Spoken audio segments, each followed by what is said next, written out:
শিলিগুড়ি থেকে শীতলকুচির উদ্দেশ্যে যাওয়ার পথে ট্রাক ভর্তি গরু উদ্ধার করল মাথাভাঙা থানার পুলিশ। বুধবার মাথাভাঙা শীতলকুচি সড়কে ধরলা সেতু সংলগ্ন স্থানে ট্রাকে তল্লাশি চালিয়ে ট্রাকটিকে আটক করে পুলিশ। গাড়ির চালক সূত্রে জানা গেছে, শীতলকুচির দিক থেকে গরুগুলি নিয়ে যাচ্ছিল, পাচারের উদ্দেশ্যে গরুগুলি নিয়ে যাওয়া হচ্ছিল বলে মনে করা হচ্ছে। গরুগুলি উদ্ধারের পর একটি খোয়ারে রাখা হয়েছে।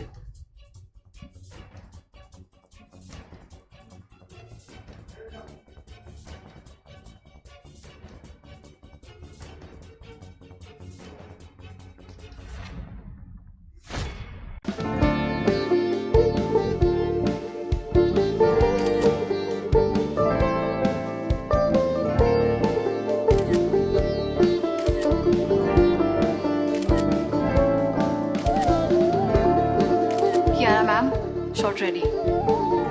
Just 1 second, huh?